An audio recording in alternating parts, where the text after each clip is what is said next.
உங்களுக்கு எல்லாருக்கும் தெரியும், தேர்தல் வந்து 4 மாதம் தான் இருக்கும். சொல்லணும்னா 100 நாட்கள் தான் இருக்கு.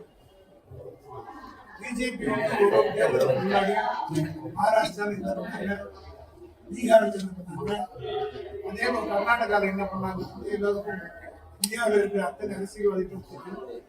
அதே போல தமிழ்நாட்டில்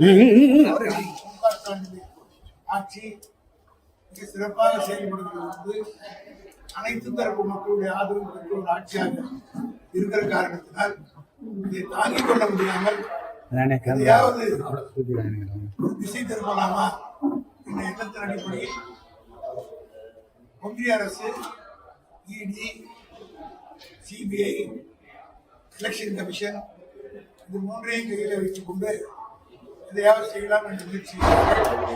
நான் திராவிட முன்னேற்ற கழகம் கடந்த 26 ஆண்டு காலத்தில் இதுபோல் பல சோதனைகளை சந்தித்து வெற்றி கண்ட இயக்கம் திமுக.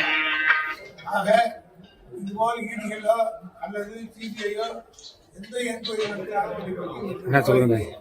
எங்கள் மடியில் கிடவில்லை. ஆகவே கவனத்துக்கு யாருக்கும் அவசியம் இல்லை. எடப்பாடி பழனிசாமி கடுமையான விமர்சனம் பண்ணியிருக்காரு. முதலமைச்சர் வந்து மடியில கனம் இல்லைன்னா நேர்மையான விசாரணை நடத்த உத்தரவிடலாமே அப்படின்லாம் கூட கேட்டுருக்காரு. நான் சொல்றேன், எங்க மடியில கனம் இல்லாத நாங்க துணிச்சல மத்திய சர்க்காரு எதிர்க்கிறோம்.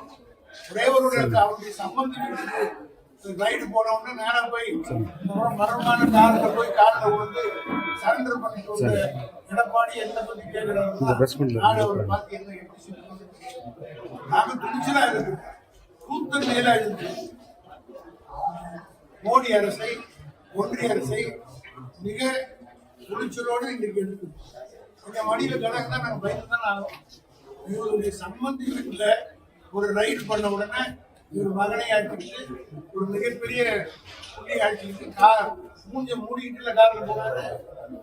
நாங்க தைரியமாக பேசி போறோம். இதே மதுரையிலே நேற்றுக்கு வீர முழக்கம் விட்டு தான் போயிருக்காரு இந்த பள்ளி. அதனால எங்களுக்கு இதெல்லாம் சகஜம். இந்த மாதிரியெல்லாம் பார்த்து வளர்ந்த கட்சி இந்த கலைஞர் வந்து அந்த மாதிரி வளர்த்துருக்காரு.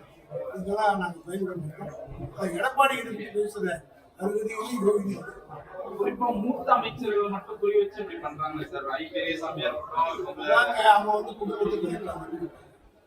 மகாராஷ்டிரா என்னாச்சு, சரத்பவார் குடும்பத்தை ஆள் தாக்கலை திமுக ஒன்று தொட்டு பார்க்க கூட முடியல.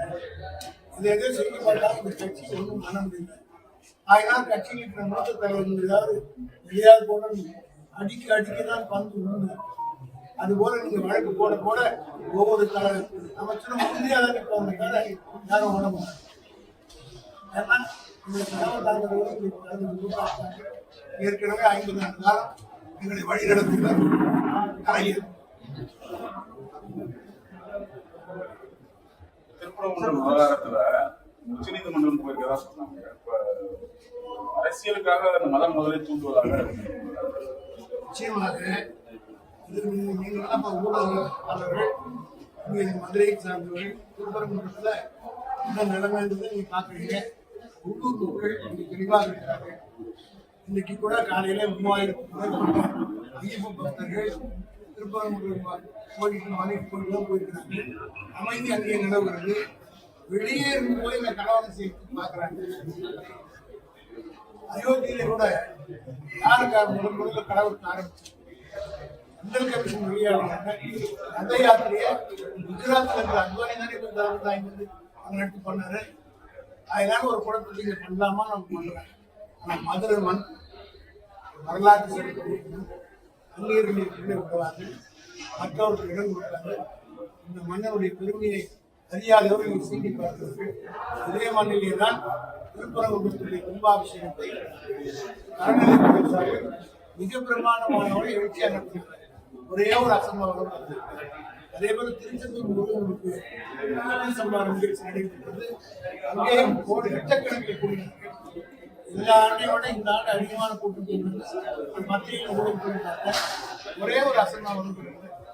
மக்களும் பக்தர்களும் குறிப்பா திமுகவுக்கும் காங்கிரஸும் ஒரு இணக்கம் இல்லாத சூழல் இருக்கிறதா ஒரு வகையா பேசப்படுது.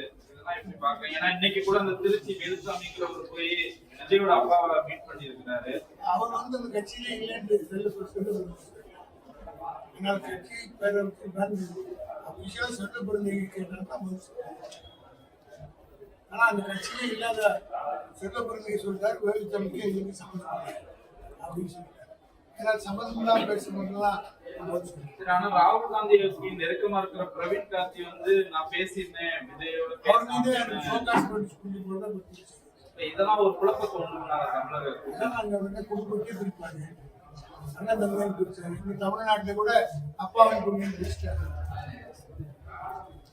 ராமதாஸ் பாட்டாளி மக்கள் கட்சி இங்க கூட அதிமுக நாராயண எங்க திமுகவில் தான் மோடியாலையும் பண்ண முடியல, அமித்ஷாவையும் பண்ண இவங்க கத்த எல்லாவற்றையும் முறியடித்து காட்டிய ஒரே பெருமை எங்கள் தலைவர். அமித்ஷா பேசும்போது பீகார்ல போய் தங்களுடைய அடுத்த இலக்கு ஒன்று வெஸ்ட் பெங்கால், இன்னொன்று தமிழ்நாடு. இங்கதான் நாங்கள் வந்து ஆட்சி அமைப்போம், திமுகவை நாங்கள் வெளியேற்றோம். போன பார்லிமெண்ட் எலெக்ஷன் முன்னாடியே சொன்னாங்க. மோடி 8 முறை வந்தார், அமித்ஷா 10 முறை வந்தார், 39 40 39 அதனால சொல்ல சொல்ல எங்க ஆளுங்களுக்கு உற்சாகம் ஜாஸ்தியாகும். 159 எம்எல்ஏ நாங்கள் பேச பேச 200 இருக்காங்க. சார், இப்ப சமீபத்தில் நடந்தக்கூடிய கருத்துக்களுக்குள்ள வந்து தாவேக்கா தான் முன்னிலை வைக்கிற மாதிரி எல்லாருமே சொல்லியிருக்காங்க. அப்படி ஒன்றும் யாரும் எங்களை கடுமையாக விமர்சித்த தினமனது நாங்கள் தான் அதிகமான இடத்துல அதுவே 33 நெருக்கடியான ஒரு அப்ப அவங்க நெருக்கடிங்கிறதால எங்களுக்கு சாதகமான இடம் இருக்கு. அவங்க 90 130 எங்க இருக்காச்சு